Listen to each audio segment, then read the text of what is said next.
Tell me a little bit about, talk to me about the reaction you're seeing come in from really across the country in terms of the auto industry as a result of the Trump tariffs that went into effect at midnight. We've been looking at this from the point of view of the auto industry now for 2 months, and the Anderson Economic Group estimates are that the two states that are most affected are Texas and Michigan by these kind of tariffs, and that it would have a very significant effect on the cost of vehicles, including vehicles assembled in Texas, such as Suburbans, such as Toyota trucks, and those assembled in Michigan and in Ontario and Ohio, etc.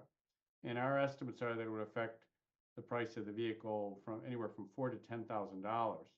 With that kind of price effect, you can imagine that uh, states like Michigan, where there's a lot of auto production, are very concerned and agitated today. Well, you mentioned, I wasn't aware of, you mentioned Texas and Michigan as really the two states most impacted. Why Texas? I get Texas, Michigan, but like why Texas? Michigan, is right next to another country. Texas, like Michigan, has tremendous cross-border traffic. And Texas, like Michigan, has made use of the fact that they can build products with products that are built on the other side of the border and vice versa. And they've made use, as we have in Michigan, of some things that are less costly to produce on the other side of the border and included in products we make. So if all of a sudden you were to create a 25% cost burden on crossing the border, it stands to reason that states like Texas and Michigan are going to be affected right away.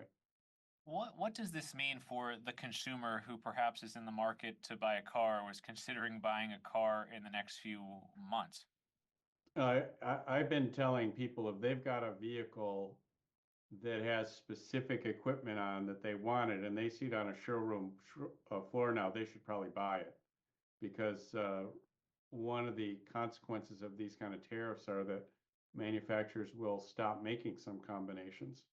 That it just becomes too cost prohibitive to make that particular combination when they can adjust to a different combination and have a lower tariff impact. So if you're very serious in the market right now and there's a specific combination of equipment that you want and you see it on a showroom floor, I would buy it.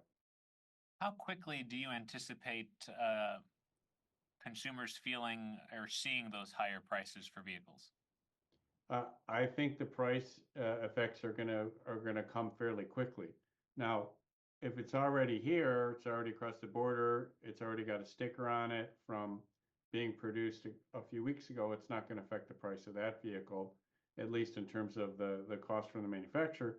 But you're going to see consumers realize that these costs are gonna affect the number of models that are available. I wouldn't be surprised if you see some prices bid up in anticipation of shortages.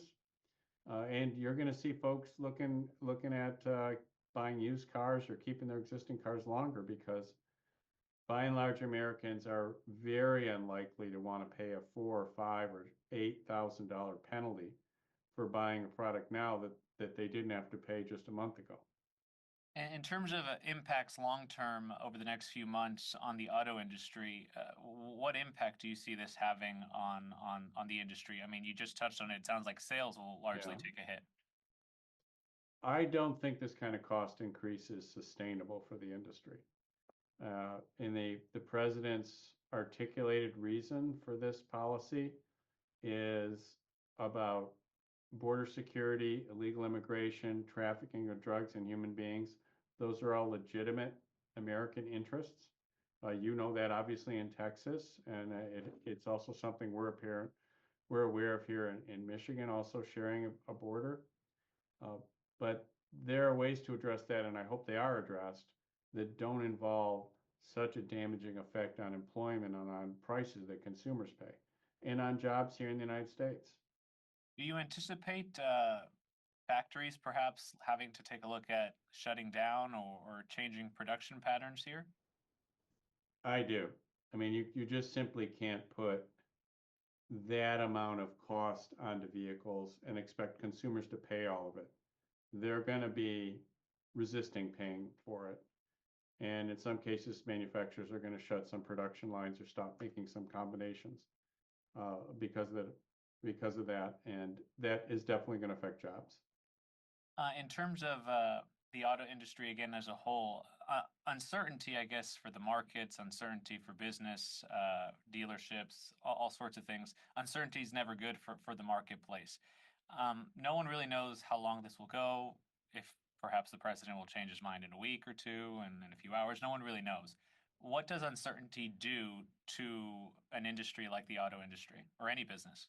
Well, for the auto industry, you're looking at years of planning and investment to build one assembly line in one plant. So it's just not possible to simply yank up a production line and move it to another part of the country or across the border. We're already building products in America, notably in states like Texas and Michigan, Ohio, and Ontario, with parts built in America. And we're affecting that more than we are affecting moving production lines. Could you quickly touch on the fact that obviously we are dealing with inflation? Sales are, I'm assuming, haven't been great in terms of the auto industry.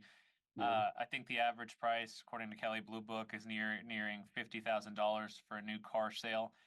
That amount of money is unaffordable, unrealistic for many Americans at this point. So I'm assuming sales were already not where the auto industry would like them to be.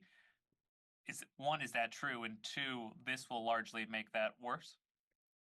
Affordability has been a problem in the auto industry, and the prices have been going up. Typical transaction price is $45,000, $50,000, and that's for ICE cars. If you want to buy an electric car, they're more costly.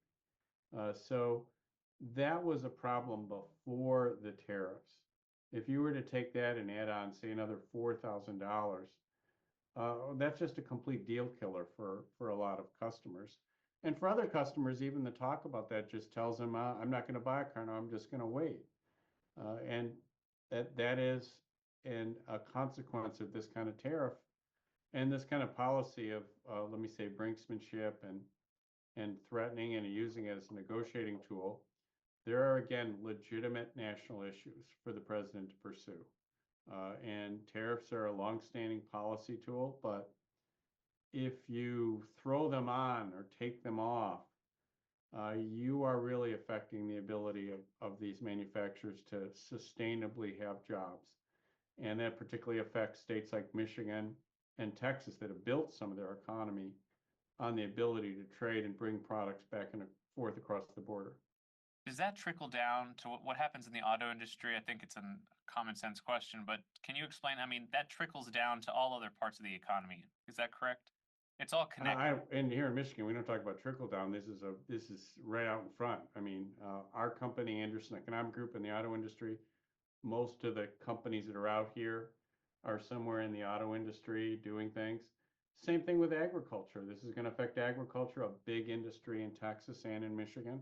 And again, that's not trickle down. That's a stalwart portion of the economy. And final question for you. There is uncertainty, right? Do you anticipate this? Do you know how long this might take? Do you hope it's quick?